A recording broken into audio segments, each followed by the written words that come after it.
Good evening, folks. This is Eddie Carson, and you're listening to Race Matters here at WJOPLP Newburyport 96.3. As we're going to explore, like we always do from week to week, matters and topics that deal with elements of race, of justice, of radical love, if I can use that particular phraseology, which I use quite frequently. And I'm excited this evening because I have an awesome guest who's joining me in the studio today. We have Deb Szabo. Szabo. Make sure I get that right. Deb Szabo in the studio. And Debbie is just a huge community person, well known by essentially, it seems like everyone knows Debbie. And the fact that she does a lot of great work in terms of community work, public education, her work in terms of working with students have just been super amazing and everything. So I'm just going to usher you in and say, welcome, my friend. How are we doing? I'm doing pretty well. I'm sitting here grinning, thinking, yes, so many people know me. That has to do with me being very old. I disagree with that. I would say it has everything to do with the fact that you do great work. Thanks. And people always notice great work and everything, too. You know, as we delve into the show today, and just a conversation between Debbie and I, we're going to explore some of the great work that she's done and some of the things that she may have kind of meandering on her mind as it comes to public education and justice and radical love. I want to point out the fact that, you know, as I did before, and it seems like it's become the norm, that, you know, I have to bring up problematic issues, right? We've talked a little bit about, you know, the matters of anti-Semitism that has just emerged quite a bit, particularly going back to the Kyrie Irving, the Kanye West, or whatever he's calling himself these days. I'm a little frustrated with Jaylen Brown of the Celtics. I'm going to have to kind of pause on them and that brother for a little bit because he needs a lot of education. And speaking of that, I was sitting there and I was thinking, I may look to see if the NBA is hiring a chief diversity officer. Yeah. Because teams and organizations in that league needs a lot of work and a lot of help. And I imagine they would probably pay me well enough that I could live a life in which I could really take care of my family in a ways that would be great too. You know, in noting the horrific problems of gun violence that continues to manifest itself. The shooting in Virginia, for example, I'm not sure what motivated the fact that a former player would essentially target and attack his former teammates. But again, the whole situation, which is clearly a hate crime aimed at LGBTQ plus folks that happen in Colorado Springs. And it seems like these things don't go away. These have been stories that have been circulating, I mean, since I was in high school. And that's going back into the mid-90s, right? And nothing has changed. When you heard about the couple things, and I love your thoughts. Let's start with the issues of the rise, not the rise because it's there, but of anti-Semitism that's happening and a proliferation of it. You know, we've seen signs even pop up in Massachusetts, the great liberal state, but we know that Massachusetts has problems, and we have citizens in the state that are problematic. What popped into your mind? What circulated when you heard that stuff?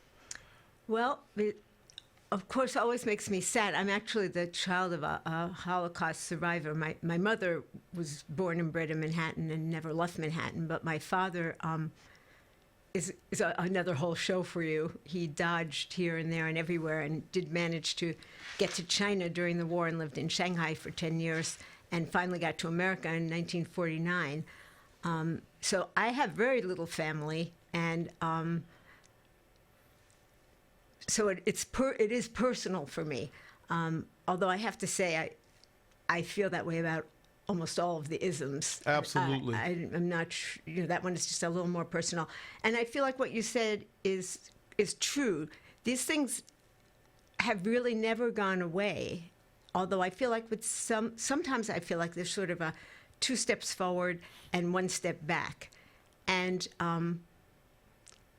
you know, Barack Obama was a heavy thing for this country to deal with. I still remember I was in school at his inauguration. We all gathered in a room, and I was crying, and it was just so hopeful. We all really thought something was happening, and something was happening, but I really didn't anticipate this backlash. And they're all together. I can't even separate, except for my personal experience, of course. It's hard for me to separate anti-Semitism from racism, from sexism, from homophobia. It's all the same picture. It's all the same, like something is dammed up in people. Absolutely. And maybe that thing is what you talk about, that radical love, that people just can't get in touch with what makes us all human. And until we do that, all these isms are just going to proliferate. You know, and you mention that because I'm a person who believes in always showing up, always standing up, always being vocal, always being concerned about the nuances, or better yet, the silliness of hatred that exists. And, you know, I try to use my voice. I try to find a microphone, whether it's figuratively or literally, to push back against those injustices. Thinking about the fact that someone walked into a gay club and decided to shoot up the place because they don't like someone for being who they are.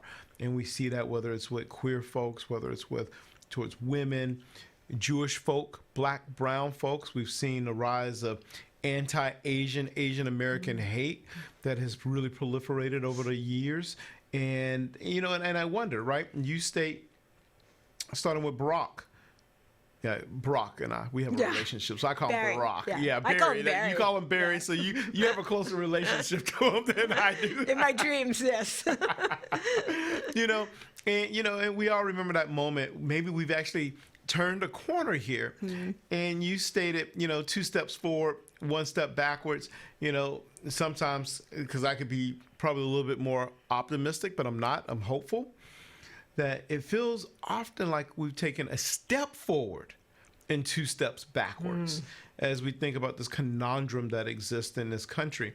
And as we think about these dilemmas and these problems that exist, you found a great way to channel that, the injustices that exist in society, particularly in your work as an educator, as a poet, as someone who really thinks about what's in existence. Could you share with me the ways in which you have worked with students, you've worked with communities to really bring these things to the forefront of through the lens of poetry and through your education? Mm-hmm. Well, it's interesting because I don't think I ever sort of set out. I don't think I ever even consciously thought, poetry, social justice, those are connected. And in fact, when you invited me on the show last week, I started thinking, well, how did this even happen? How did I end up in this place? And it's yet another thing that isn't linear. I don't know exactly how it happened, but, Toni Morrison said, all good art is political. Yes. And some people disagree with her, but obviously we don't. We do not. No, not at all. I'm not going to disagree with that sister at all. And I just started doing more and more creative writing with my classes. I became more and more interested in poetry. And another thing that happened that was really critical in my education was there was a competition, a poetry slam competition called Louder Than a Bomb. And there is, in fact, a movie of the original Louder Than a Bomb, which started in Chicago. And a group of young people from there had come to Boston, and they started these poetry slams in Boston. And I thought, when I saw the movie, I just thought, this makes so much sense, because it was kids from all different parts of, in the movie, Chicago, but when we did it here, all different parts of Boston, coming together and talking about what was really important to them, really speaking their truths. And that's something about poetry. My idol, Rena Espaillat, who is a local here, whom I adore. The kids think I'm kidding when I say she's my idol, but she is my idol. She's right up there. And, she says, well, poetry always tells the truth. Yes. Which sort of implies that novels and editorials and creative nonfiction doesn't have to, but that's another story. But I think it's true. And poetry does tell the truth, and it goes right for your gut. Yeah. There is no there's no filter if you allow yourself. I mean, one of the things that happens sometimes in school, certainly happened in my education, was every poem that we were presented, we then had to analyze. So as soon as we heard a poem, we would be going, where are the metaphors? Where are the similes? What is the symbolism? And so, I thought poetry was okay, but nothing I got excited about. And with my students, usually we do a meditation, just a short 3-minute meditation, and just everyone gets real quiet and just closes their eyes, and I read them a poem. And then I have to bite my tongue because I do want to analyze it because I am an English teacher. But I know that the poetry and the silence after, that 30-second silence after, is so delicious to give yourself that and to take something in. And the kids, they know the truth when they hear it. We all know the truth when we hear it. It's just that some of us have more sophisticated mechanisms for tamping it down.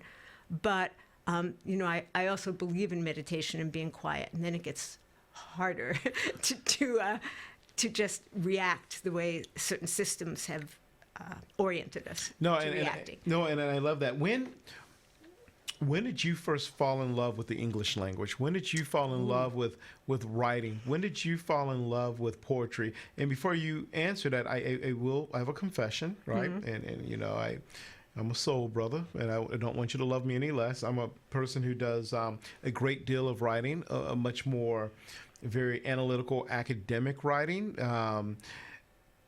but I'm afraid to write poetry.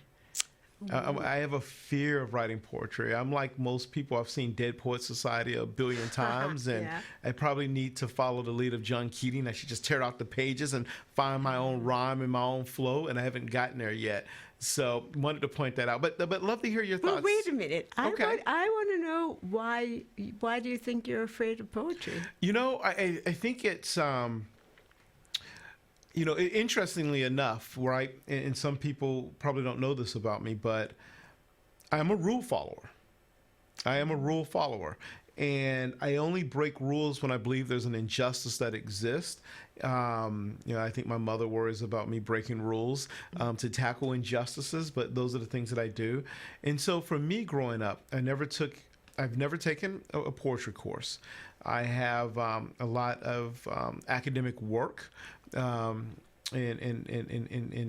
English literature, but I avoided poetry classes in part, I suspect, out of fear of the mechanisms and the rules and all the things. If we go back to Dead Poets Society with I think it's John Keating's his name, the fictional teacher in that book. That sounds right, right? Yeah. We've got to find our own voice and everything. And I don't think I was ever influenced nor encouraged to do that. Even in the courses that I took, my writing tended to be very much like me. Academic, very analytical. That's not to say creative writing and poetry is not, but there's a structure that I liked and I felt like I understood, mainly through my own academic background and my own academic training. But there's that fear, that wall, that I don't know what it looks like. And I've read a great deal of poetry.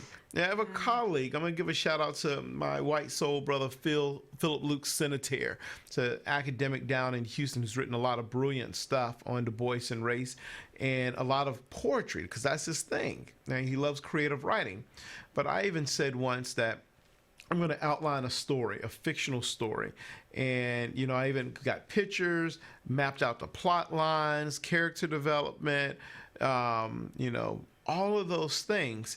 And then when it came down to trying to create dialogue, right? I've only read one book by Stephen King, and I believe it was titled like How to Write or something like that. I checked it out over a decade ago from the library.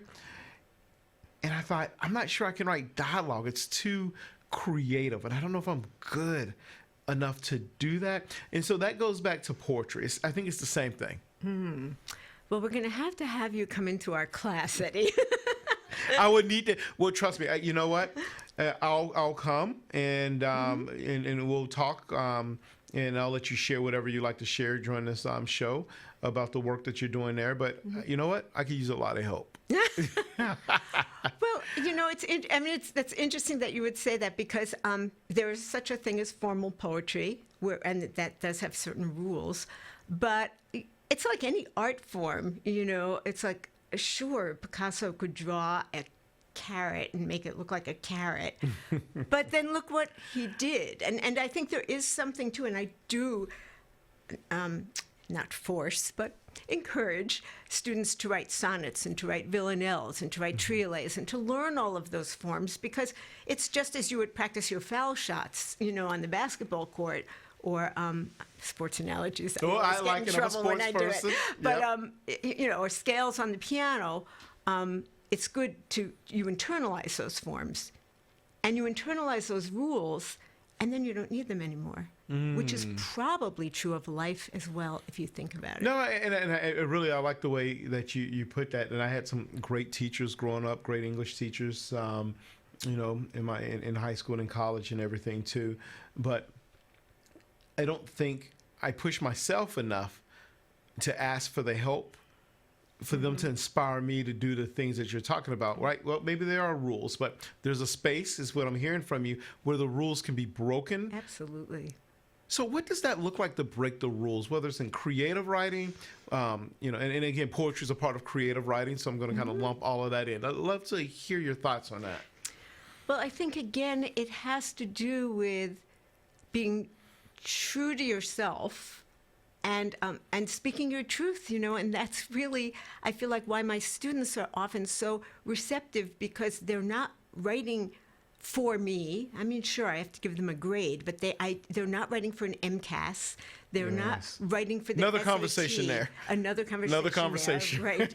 and it's actually sometimes frightening if I say to a 16 or 17-year-old, what do you really want to say to the world? Here, I'm going to give you 3 minutes for a spoken word poem. What do you want to say to the world? And if that student says, I don't know, well, then you've opened up a whole area of education, which is critical. Because, listen, my husband is a physicist. We did meet in a creative writing class. Oh, that's fascinating. Put in a physicist in a creative writing class? Yeah. Well, he's eclectic. But I say that because I have respect for science. Yes. And my math SAT, I'm fond of telling students, was higher than my English SAT. Oh, yes. But, I wish I could say that. That is definitely not the case. But it doesn't. But what does it mean when it comes right down to it? If I can't be kind to my neighbor, if I can't want happiness and love for everyone, if I can't want food for people in Somalia and water, if I can't care about people who we're all in this together, so what if I'm good with the Pythagorean theorem? I mean, really, so what? And I'm really, I prefaced it because I don't want anyone to think I'm not anti-math or anti-STEM or nor am I. I just wasn't great at it. And I think everyone should try and get good at it, because it's developing a part of your brain, and that's really cool. But we are not just brains. We're much more than that. And I think that's what poetry really touches. Although there's logic in it also. Can I read you a poem? I would love for you to read us a poem, please. I'm excited. Go for it. Well, it's funny because, sometimes I'll pull out a poem for a friend's birthday or something. But when I read your email asking me to come, the first poem that popped into my mind when I thought about social justice and education, the first poem that popped in my mind was this poem called Frederick Douglass. Oh, so before you go on, you need to know that he is one of my intellectual and radical mentors. He is in a grave, right? That brother mentors me in so many ways. So, well, see, I was tuned into that somehow. This is an amazing poem. If you don't even know much about Frederick Douglass, it's written by Robert Hayden, who wrote it in, I think I wrote down, 1966. So it was in the 60s. When I never really answered your question about poetry, but we'll get back to that. We'll get back to that. I want to hear this. We'll get back to that. That's what we do. There's no rhyme nor rhythm here. Because I thought about that, because when I said the 60s, I mean, when did I realize that I loved language and poetry? Well, it was Joan Baez and Bob Dylan, and, I was a child Which makes a lot of 60s. sense. Yes, I love that. And they were not rule followers. Oh, to say no. the least. No, and if anyone knows anything about them, they know that too. Yeah. Okay. So anyway, back to the poem. This poem called Frederick Douglass is obviously about Frederick Douglass, but written in 1966 by Robert Hayden. And here it is. When it is finally ours, this freedom, this liberty, this beautiful and terrible thing, needful to man as air, usable as earth, when it belongs at last to all, when it is truly instinct, brain matter, diastole, systole, reflex action, when it is finally one, when it is more than the gaudy mumbo-jumbo of politicians, this man, this Douglass, this former slave, this Negro beaten to his knees, exiled, visioning a world where none is lonely, none hunted, alien. This man, superb in love and logic, this man shall be remembered.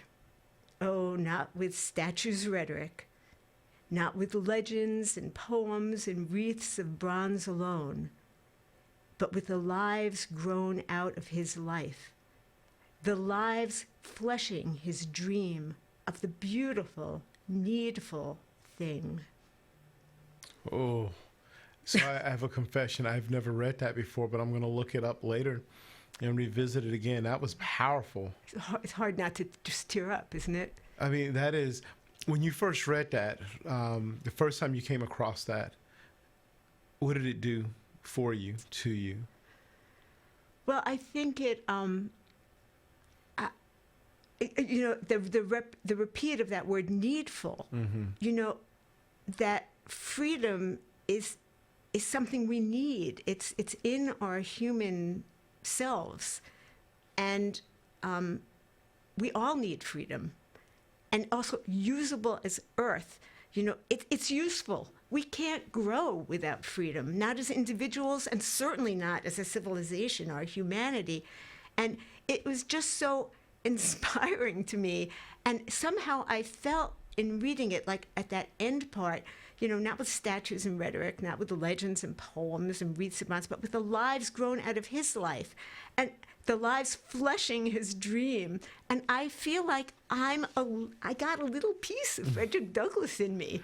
And you got a bigger piece, I guess, of Frederick Douglass in you. And we all have that within us. And if you could access that, like, wow. And I thought of it in part because of what you were saying, because I love this line, superb in love and logic. I mean, that is a real call to social action, yes, isn't it? It's not either or. It's not I got a heart or I got a brain. And he's not just good, but superb in love and logic. Like, wow. What else can you say? And I actually should have said, because I did have to look them up the first time I read the poem, that diastole and systole is what the heart does. It's when it fills with blood and then it pumps it out into the arteries. That is powerful. Isn't it? And so it's also the other thing about poetry, which is different from prose, is, it has to do with the breath. Robert Pinsky talks about that. But we're breathing together. Even if I'm reading and you're listening, we are sharing a breath. And that also is powerful stuff. Wow. I mean, I'm moved by that. I'm moved by your passion. I'm moved by that poem. It's a killer poem. And, and I was sitting there thinking, that was published in, I think you said 66? 1966. And, one of my favorites, I'm a big reader. And a work that I love, I've only read it one time, I think it was published around 66, 67, was by someone I believe from Massachusetts, William Styron. Oh, yes. Right? And yes. William Styron, yes. who wrote The Confessions of Nat Turner. Yes. Yes. And yes. I remember the first time I was introduced yes. to that work, I was in a sociology lecture course, right? Never heard of it before. And so I thought, I need to chase down a copy of this book and I need to read it. And much like that piece there about Douglass, I read William Styron's Confession of Nat Turner that got a lot of praise. I think it won a Pulitzer. Yeah. And he was kind of put on this pedestal. Then of course we know 68 is going to happen with the assassination. Then he's going to get some pushback in terms of trying to internalize. Right? We think about that book almost like his writing puts you inside the head of Nat Turner as he's having conversations with God about the evils and the soullessness, because you're talking about the heart, the mind, and the soul in this piece. And that's what Styron was doing, which is the beauty when you think about literary works. And when you read that just kind of, it came to my mind in so many ways. And that's, I think, also one of the joys of poetry, that it connects. It doesn't just connect people, but it connects experiences between different people, two people, or among many people, and also within yourself. Yes. You see. So and for me, a nice Jewish girl from New York, to feel like I got a piece of Frederick Douglass in me. I mean, how does that happen? It's because it's art. Yes. And it's because it's political. It's about the affairs of mankind. So you mentioned it's political, and we think about literary works, and we think about poetry being political. I'm someone who always reminds folks that I do feel that I have to be political because I'm a black man in this world. And we think about the works that are being written by people, particularly poetry by queer writers, by Latinx writers, by women, by Jewish folk.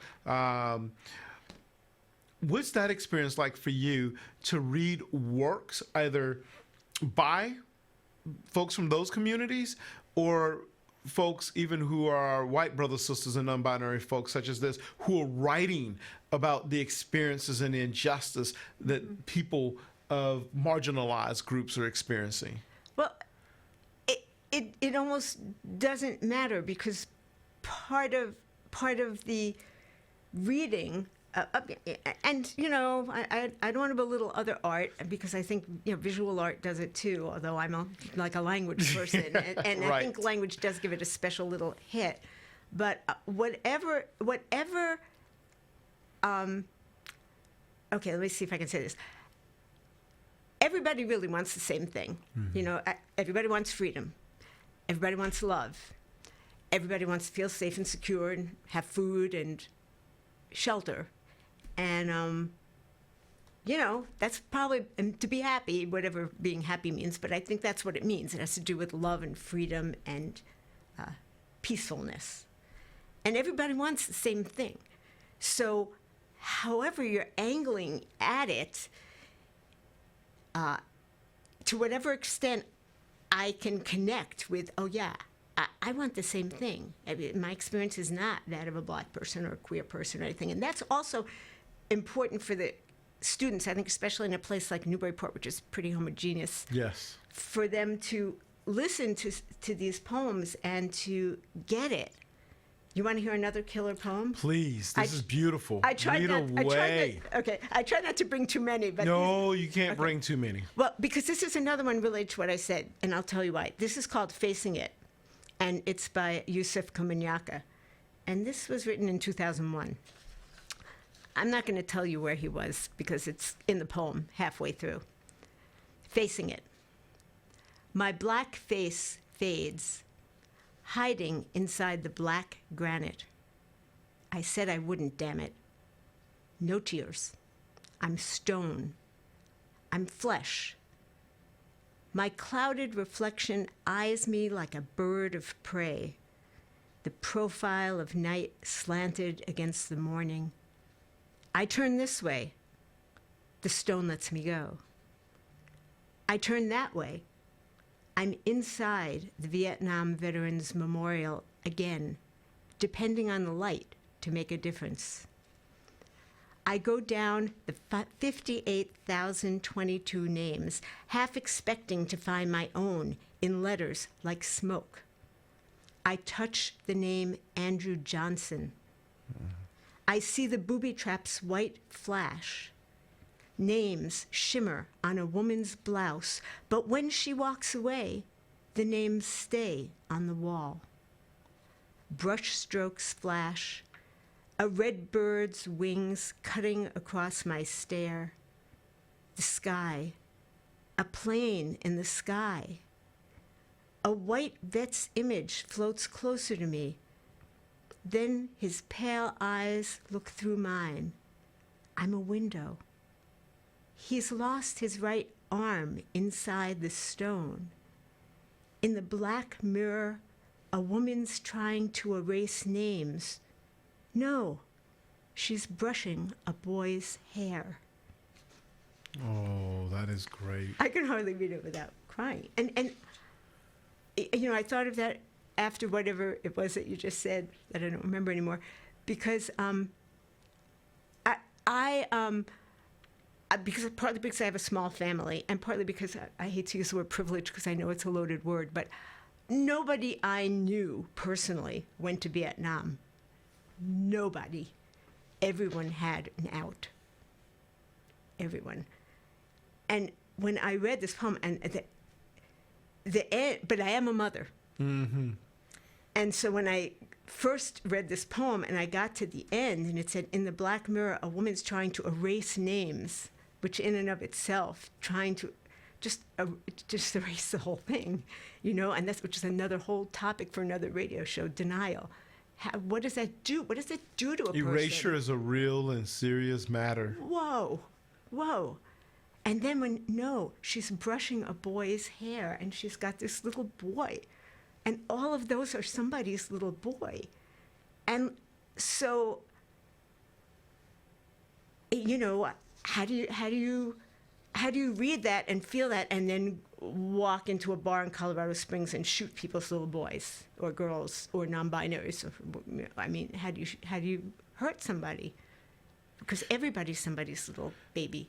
I mean, it's interesting that you bring that up, and I love the sense, the sentiment, the tone of radical love, that idea that we need to connect, right? Going back to the Douglas piece you read earlier about how we are sharing this space in our breath, right? Coming together and being aware that, you know, that I've always heard, I am who I am because somebody loved me, right? And are there folks who are just not feeling loved? Yes. When we think about the problems that exist, the bigotry, the hatred, did someone, and I've said this on the show before, did someone not give you a hug and tell you that they love you, right? And I'm one who believes, as weird as it may come across, and my wife actually mentioned this, that to give a genuine hug, it needs to be about 6 seconds long. And not everyone's a hugger, but folks need to know that they are loved, and you need to let them know that you are loved. That's there. And that's what I'm hearing in both of these pieces that you've shared with us. I mean, justice is about love. Absolutely. And so is freedom. Yes. So is freedom. I mean, yeah. You know? So, I mean, I'm inspired. I just want to jump up and down. I want to run into your class. Tell me, you know, your students. Yeah. Right. And so. They're pretty amazing, huh? And, you know, so you've been a part of Newburyport's last two Juneteenth celebrations, and you were really really one of the key organizers of the event this past year that happened, bringing the speakers and different stuff. Then the previous year, you had a number of your students who just shared and read amazing poetry that was just moving. I cannot tell you how many people I've shared that with. Oh, good. It was just unbelievable. Yeah. What are you hearing and seeing in your conversations, and only what you can share, from your students about the world and what you're seeing in their work as you're helping them think through this, or the questions they ask that we're getting a sense of going back to both of these pieces that you shared with us? Well, in terms of Juneteenth, not so much the first one, but the second one, I got to give a shout out to my partner, Jamil Adams. Also I remember Jamil Adams. And I'll tell you exactly what happened there. It was during COVID when we were in little boxes on the screen, and George Floyd happened, and it was Wednesday, and I was freaking out. My classmates every Wednesday night, and I'm like, oh, what am I going to do with this lesson plan? Because I just had all these feelings, and I just felt like it needed to be addressed. And so I called Jamil, who is an amazing person, as you probably He's, got he's a great human being. I like that soul brother a lot. I told you when I first met you. I knew you two guys Oh, would I get will. along. Hopefully, I'll have him on the show, and I need to connect with him in more ways than I Yeah. have up to this point. Yeah. But he's super awesome. He is. And I think I texted him or emailed him or something. I said, this may seem really weird, and I don't even know what I'm asking you to do, but this George Floyd horror murder just happened, and I have class tonight, and what am I going to do, you know? Yeah. And I said, is there any way you can Zoom in with us?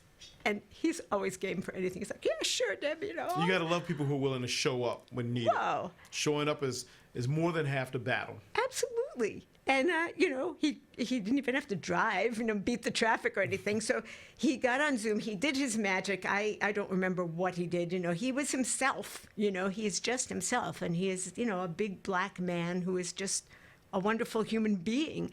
And he did some writing and some talking with the kids. And when it was over, the kids said, oh, we need to do more of this. Yes. And I said kind of off the cuff, you know, yeah, we need to have a little, you know, unit on, and we can call it writing out racism. You know, like it'll sound like writing, and they all went, yeah, you know, and Jamil goes, yeah, sure, let's do it. And so the following year, we did it. We had an 8-class, my class only meets once a week. So we did an 8-class unit that I co-taught with Jamil, which was really great because, you know, part of the battle with a lot of these things, not so much, you know, not even so much the homophobia, because I mean, it's certainly there, but a lot of the kids know people either within the public school system or within the community. Or the other day at Poetry Soup, some girl was talking and she was going, my grandmother is a lesbian. And I said, well, that's a cool title for a poem. Yes, You I know? love that. Yeah.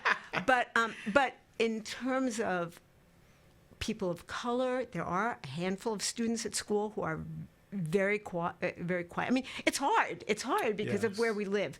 And anyway, I don't know where I was going with that, but this will be the third year, I think, that Jamil and I have done it. Yes, because last year he was able to come, and this year he's coming again.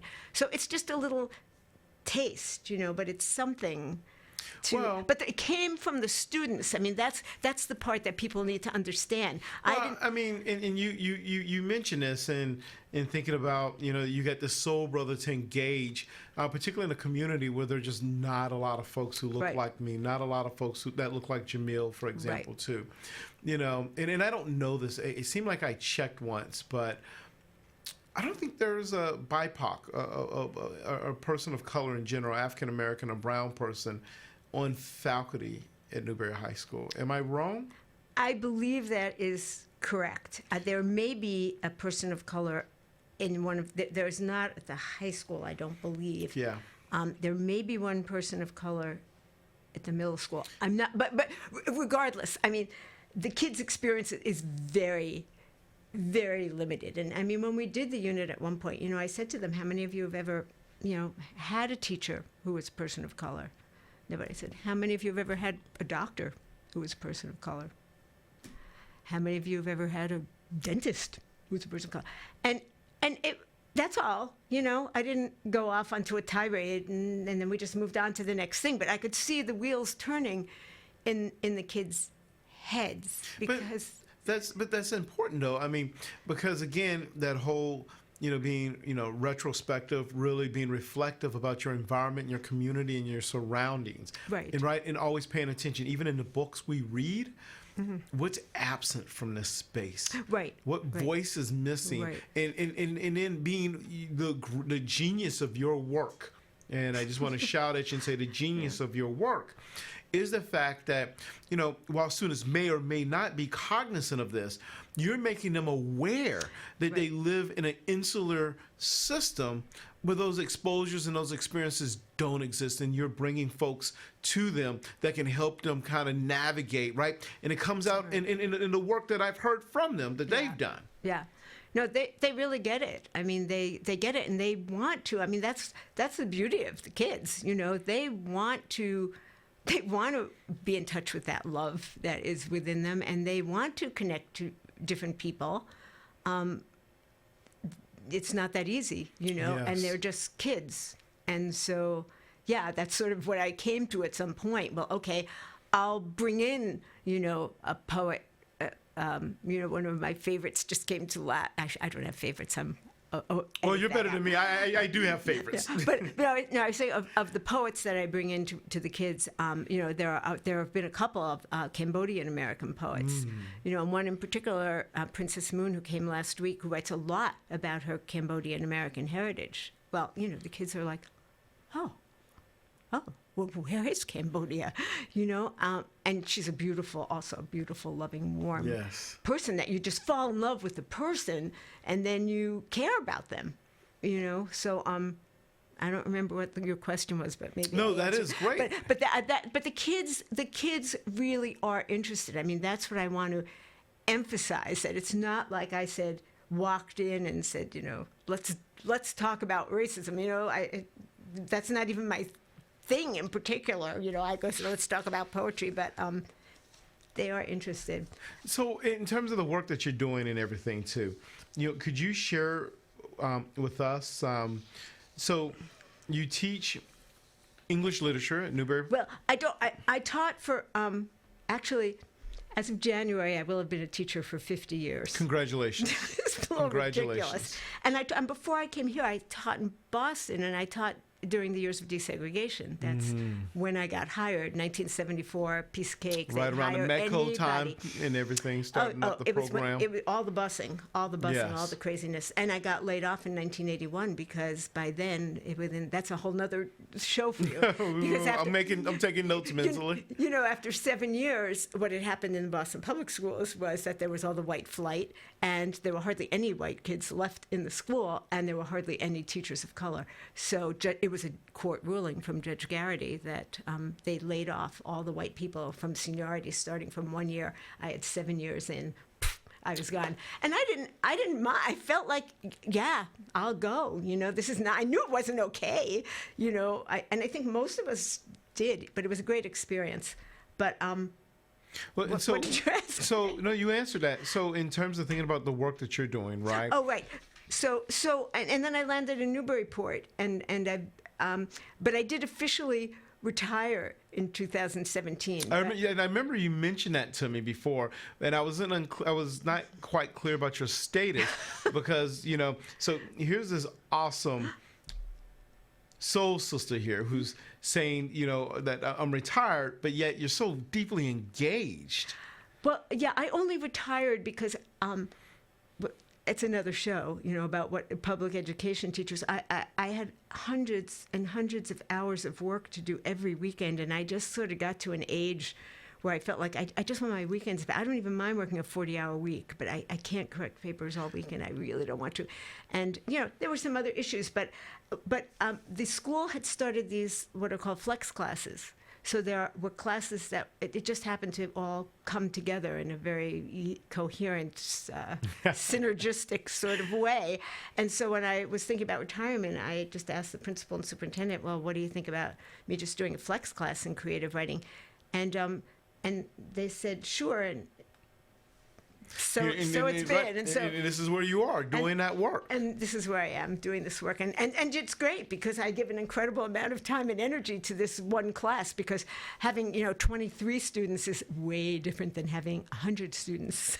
Well, I must confess, I've never taught 100 students before.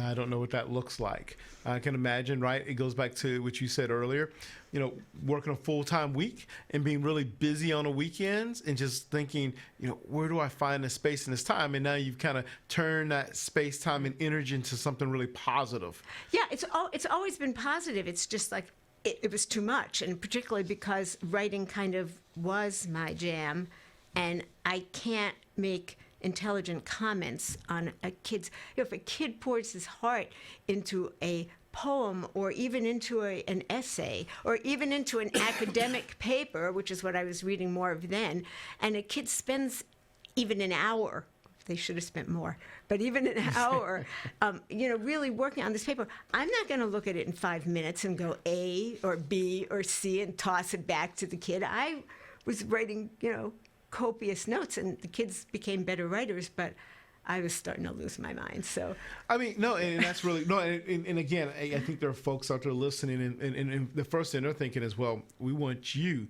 to be our kids' teacher full time, right? And so I'm sure that's resonating with a lot of folks there too. But I think the thing that I'm just really moved is your soulfulness and the energy you bring to the topics and introducing students and really giving them space to grow and to develop their voice, which I think is so important. absolutely. Well, then you go back to the basic question: what is education for? What do we really want to do? And I do feel passionate about helping students. I just want them to be good citizens and good Yes. people. And I want them, as I said before, I want them to have what I want everyone to have. God bless you. Thank you. Love, freedom, truth, not live in denial, whatever it is that people like to deny, which is A lot of a things. lot. Yeah, Right. a lot, right? I want them to be able to live full, meaningful lives of connection. And I just think poetry is I don't want to be there. I don't really want to be a psychologist or a therapist or, anything like that. But it just feels like poetry is. Okay, can I read you one last poem? Please, and that's interesting you said that, because as we get closer to the end of the show, Race Matters here, you're listening to WJOPLP Newburyport 96.3. I was going to make sure that you had the last final commentary on our show as we were bringing this to the end. So I'd love for you to share a piece and tell us about it. Oh, good. Well, I can also do 2 shameless plugs. Please. Okay. Well, the last piece that I want to share, and maybe I'll end it with that. Okay, here's shameless plug number 1. So I think this is coming to fruition, but I would say if you're watching this or listening to this, check it out because it may not. I think my class is now working on a project called Poems for Pettingill. And the Pettingill House is a place in Salisbury that provides food for food insecure people and probably some other services. And our plan is to have people pay $15 for a poem. They can choose the topic. It could be Christmas, Hanukkah, Kwanzaa, birthday, anniversary, makeup, breakup, whatever your thing All those is. things, Any of those. absolutely. We've got a form all made already, and they just check off the form, and they can request a specific poetic form. They can request a sonnet, a villanelle, a triolet, or they can say free verse. There's also like flash fiction if they want just one page of fiction. And the requester will pay the $15, give us the name of the recipient, and 3 words or phrases that they would like used in the creative piece of writing. And my students are going to write poems, or in some cases, a little piece of fiction, and send it back to the person who paid the money, and then they can give it as part of their holiday gift. And the money will all go to the Pettingill House. That is such a radical, thoughtful idea. Thank you. That is so great. I love that. Okay. Oh. Cool. So we did that a couple years ago. We did it a few times, but we haven't done it since COVID because it was just too hard. I need to be able to get to the kids, and it's not that easy, but it's kind of fun. And they've come up with some great stuff. So that's plug number 1. Plug number 2 is I'm on my way to rehearsal at the Newburyport Choral Society. Yes. And we have a concert coming up December 10th and 11th. And one of the highlights of the concert is my aforementioned idol, Rena Espaillat, who is, well, it was supposed to happen around her 90th birthday, but she's actually closer to 91 at this point. An amazing person. So where's this taking place? So it's on the December Belleville- 10th and 11th, where? The Belleville Church. The Belleville Church. Yeah, I Okay. hope I'm telling you the right dates. It's the Saturday night, the 7th. If you go to newburyportchoralsociety.org, I Okay. think is the website. It's the Saturday night at 7:30 and Sunday afternoon at 2:30. Rena will be there at both of the performances, so you can just sort of lay your eyes on her. Being anywhere in her aura, I think, just automatically elevates you just a little bit. I'm going to put that on my calendar. Oh, And so no, cool. seriously. So, and that's just not lip service. Well, listen to this, though. So the Newburyport Choral Society, we commissioned a piece to be written. Rena was born in the Dominican Republic, and we've commissioned a piece to be written by a young Black composer who's out in California. And she, gee, I'm not sure if she's Dominican or not, but she's of Hispanic origins, heritage. And she called Rena. They talked on the phone. She listened to the rhythms and cadences of Rena's voice reading her own poems. And then Zenaida wrote the music for 3 of Rena's poems. And it's just totally thrilling. And again, why is it thrilling? Because you feel just a connection. Of course, choral singing, you feel a connection to all the choristers, but hopefully the audience will also feel that connection. And then Rena and Zenaida talking to each other was just unbelievable. We got to hear a conversation between the two of them about art and poetry and music. And of course, poetry and music are absolutely bedfellows. Absolutely. You know, everything I've said about poetry is probably true of music as well, except you don't get the language. So anyway, it's going to be amazing. And the last poem, the sort of centerpiece of the piece, and this is one of my favorite poems, which I have painted on the wall of my former classroom. Someone else is in there now, but it's painted on there for posterity. So I'll read that, okay? And it actually summarizes everything we've talked about. I think I'm excited. Beautiful, yeah. All right, This is a villanelle. That's the form, but you don't have to write that way, Eddie. Villanelle? No, that's okay. For you, no rules for you. You're a great teacher. I've learned so much. Okay, here it is. It's called Guidelines. Here's what you need to do since time began. Find something. Diamond rare or carbon cheap. It's all the same. And love it all you can. It should be something close. A field, a man, a line of verse, a mouth, a child asleep, that feels like the world's heart since time began. Don't measure much or lay things out or scan. Don't save yourself for later. You won't keep. Spend yourself now on loving all you can. It's going to hurt. That was the risk you ran with your first breath. You knew the price was steep, that loss is what there is since time began subtracting from your balance. That's the plan. Too late to quibble now. You're in too deep. Just love what you still have while you still can. Don't count on schemes. It's far too short a span from the first sowing till they come to reap. One way alone to count since time began. Love something. Love it hard, now, while you can. Folks, this is Race Matters. And with that, I can't say enough having you here and listening to your beautiful words. And I'm going to pause because I can't offer any commentary more beautiful than your soul and what you've shared in that poem. Thank you for listening to Race Matters here at WJOPLP Newburyport, Joppa Radio 96.3. If you're like me, you're highly motivated and you feel just a little bit more, I'll use some poor grammar here, smarter than when I walked into this space. Thank you so much, my friend. Thank you, Eddie, so much for having me to talk about the things I love. And the energy is shared. I look forward to seeing you in the future again. Thank you. All right.